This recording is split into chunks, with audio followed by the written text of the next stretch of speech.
आज से संसद का मानसून सत्र शुरू हो रहा है। वित्त मंत्री निर्मला सीतारमण मंगलवार को बजट करेंगे पेश।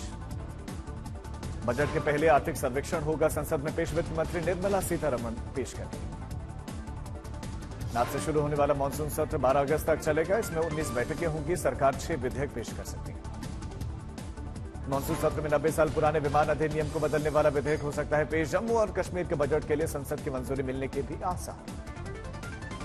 मानसून सत्र में संयुक्त विपक्ष कावड़, इसके साथ साथ नीट पेपर लीक, नाम फरमान, यूपी भोजनालय विवाद, मणिपुर और रेलवे जैसे मुद्दों को उठाकर एनडीए को घेर सकता है। जम्मू क्षेत्र के राजौरी जिले में आतंकवादियों ने सेना के कैंप पर किया हमला। हमले में सेना का एक जवान गंभीर रूप से घायल। सेना के बड़े पैमाने पर सर्च ऑपरेशन।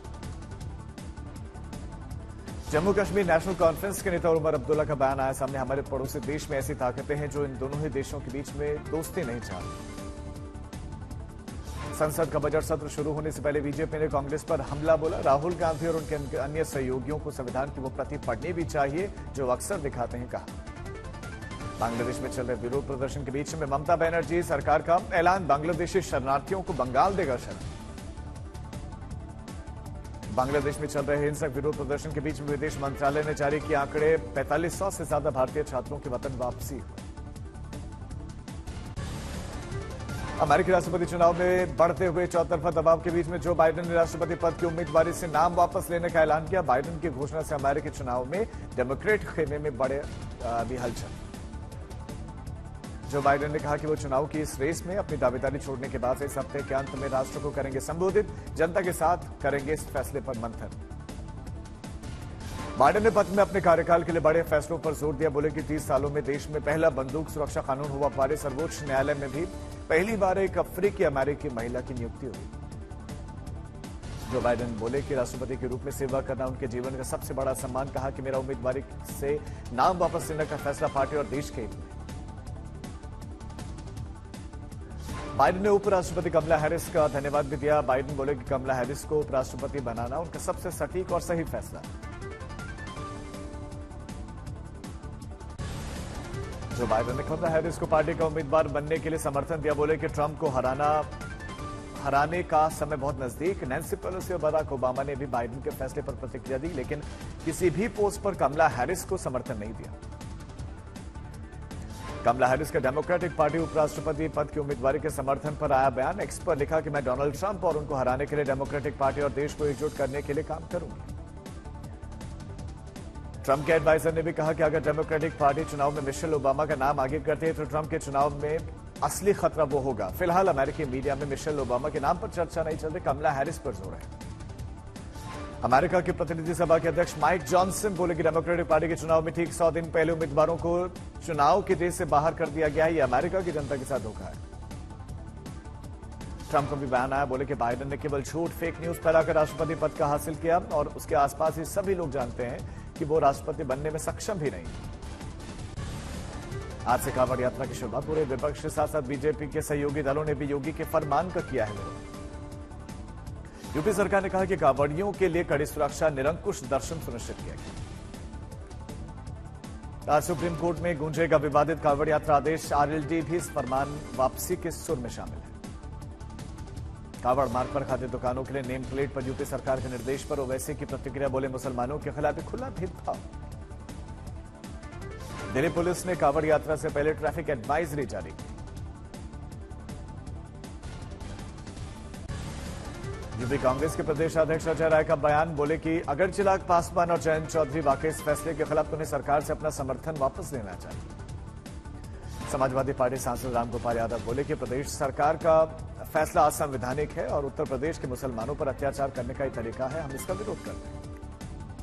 बीजेपी नेता शाजिया इल्मी का बयान। नियम पहली बार 2006 में यूपीए सरकार के तहत लाया गया था। खाद्य प्रमाणन एजेंसी के निरीक्षकों को इस मामले को संभालना चाहिए। जयंत चौधरी ने यूपी सरकार को नसीहत दी। कहा कि अभी भी समय है, सरकार वापस ले ले फैसला। वाराणसी नगर निगम ने आदेश किया जारी। इसमें कहा गया कि कांवड़ यात्रा मार्ग पर मांस की दुकानें पूरे सावन के महीने में रहेंगी बंद। नीट मामले में सुप्रीम कोर्ट में सुनवाई। दोबारा परीक्षा की मांग। डीवाई चंद्रचूड़ की अध्यक्षता वाली बेंच करेगी सुनवाई। टीएमसी नेता अभिषेक बैनर्जी ने कहा कि अगर पश्चिम बंगाल में पूर्व शिक्षा मंत्री पार्थ चैटर्जी को स्कूल भर्ती घोटाले में गिरफ्तार किया जा सकता है तो केंद्रीय एजेंसीज नीट में अनियमितताओं के लिए केंद्रीय शिक्षा मंत्री को गिरफ्तार क्यों नहीं कर सकती। ओबीसी संगठन आज जालना में संरक्षण मार्च करेंगे और कई ओबीसी संगठन अपना कोटा अधिकारों की रक्षा के लिए जन आक्रोश यात्रा निकालेंगे।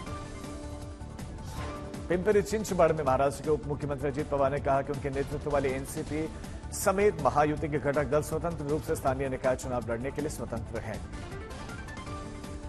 अग्निपथ योजना में अग्निवीरों की संख्या पर लेफ्टिनेंट जनरल बंसी पोन्नप्पा बोले कि लगभग 1 लाख अग्निवीर सेना में नामांकित हैं, 70,000 पहले से ही इकाइयों में तैनात। मोदी सरकार ने सरकारी कर्मचारियों के आरएसएस की गतिविधियों में हिस्सा लेने पर लगे प्रतिबंध को हटाया। अब सरकारी कर्मचारी भी बन सकेंगे आरएसएस का हिस्सा।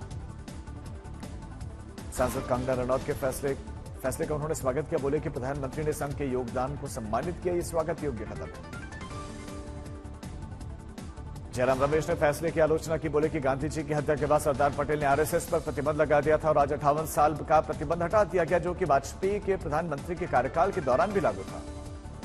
एक्स पर पवन खेड़ा ने लिखा कि 58 साल पहले केंद्र सरकार ने सरकारी कर्मचारियों को आरएसएस की गतिविधियों में हिस्सा लेने पर प्रतिबंध लगा दिया था और आज मोदी सरकार ने आदेश वापस ले लिया।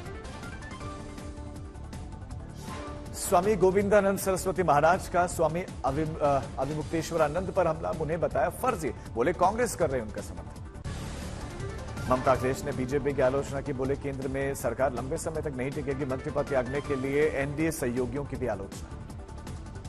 पुणे में बीजेपी के अधिवेशन में केंद्रीय गृह मंत्री अमित शाह ने शरद पवार पर हमला किया। बोले कि शरद पवार देश में भ्रष्टाचार को संस्थागत बनाने वाले सरगना। शाह का कांग्रेस पर हमला। बोले कि 3 मौकों पर चुनाव हारने के बावजूद भी राहुल गांधी को अहंकार है। सांसद सुप्रिया सुले का शाह के बयान पर पलटवार। बोले कि मोदी सरकार ने शरद पवार को पद्म विभूषण से सम्मानित किया था और सबसे ज्यादा भ्रष्टाचार के आरोपी लोग आज बीजेपी में। एक्स पर प्रियंका चतुर्वेदी ने भी अमित शाह पर पलटवार किया। बोले कि महाराष्ट्र की जनता विधानसभा चुनाव में गठबंधन को झटका देगी। दिल्ली दंगों की साजिश मामले में आरोपी उमर खालिद की जमानत याचिका पर दिल्ली हाई कोर्ट में सुनवाई। आज उमर खालिद की दूसरी जमानत मई में ट्रायल कोर्ट ने कर दी थी खारिज। आप नेता सोमनाथ भारती ने नई दिल्ली निर्वाचन क्षेत्र से सांसद बांसुरी स्वराज के चुनाव को चुनौती दी। दिल्ली उच्च न्यायालय में याचिका दाखिल की गई। दिल्ली शराब घोटाले से जुड़े मामले में गिरफ्तार बीआरएस नेता के कविता को न्यायिक हिरासत खत्म होने के बाद राउज रेवेन्यू कोर्ट में किया जाएगा पेश। दिल्ली शराब घोटाले से जुड़े सीबीआई मामले में न्यायिक हिरासत खत्म होने के बाद से दिल्ली के पूर्व डिप्टी सीएम मनीष सिसोदिया को आज राउज रेवेन्यू कोर्ट में किया जाएगा पेश। पश्चिम बंगाल में मवेशी तस्करी के आरोप में गिरफ्तार टीएमसी नेता अनुव्रत मंडल की जमानत याचिका पर सुप्रीम कोर्ट करेगा सुनवाई। केरल के निपाह संक्रमित लड़के की मौत, 7 अन्य के परिणाम नकारात्मक है। केंद्र सरकार निपाह वायरस के मामले में केरल की सहायता के लिए टीम करेगी तैनात। निपाह से संक्रमित केरल के लड़के की मौत के बाद से केंद्र ने 4 तत्काल उपायों की सलाह भी दी है। तमिलनाडु के अधिकारियों को केरल की सीमा से लगे हुए जिलों में निगरानी रखने का निर्देश दिया। निपाह के प्रकोप पर कांग्रेस के नेता शशि थरूर का आया बयान। बोले कि विडंबना है कि केरल जैसे राज्य में बीमारियों का प्रसार व्यापक है। पौड़ी में कांवड़ यात्रा को लेकर डीएम ने नीलकंठ मंदिर से बाघखाल तक पैदल मार्ग की व्यवस्थाओं का जायजा लिया। वन विभाग और जिला पंचायत के अधिकारियों को निर्देश भी दिए। दिल्ली के कालकाजी इलाके में अतिक्रमण से लोग परेशान, निकाला गया कैंडल मार्च। बांसुरी स्वराज की लोकसभा जीत को सोमनाथ भारती की चुनौती। दिल्ली हाईकोर्ट आज करेगा सुनवाई। हरियाणा के नूंह में सोमवार को ब्रज मंडल यात्रा की शुरुआत होगी। प्रशासन ने 24 घंटे के लिए मोबाइल, इंटरनेट और बल्क एसएमएस पर प्रतिबंध लगा दी। यात्रा के लिए जिले में पुलिस और अर्धसैनिक बलों के लगभग 2500 जवान तैनात किए गए। नूंह यात्रा नलहड़ मंदिर से शुरू होकर झील मंदिर होते हुए सिंगार में खत्म होगी। शारदा नदी में बढ़े हुए जलस्तर के चलते लखीमपुर में नेपाल को जोड़ने वाले नेशनल हाईवे पर बहने लगा है पानी। बागेश्वर में उफनते हुए सरयू नदी में कूदा युवक, पुलिस ने रेस्क्यू करके युवक की बचाई जान। सुकमा में बाढ़ में फंसे हुए यात्रियों और ट्रक ड्राइवर्स का सीआरपीएफ जवान बने सहारा, दे रहे हैं भोजन। प्रशासन ने फंसे हुए यात्रियों के लिए उनको पार करने की तैयारियां की।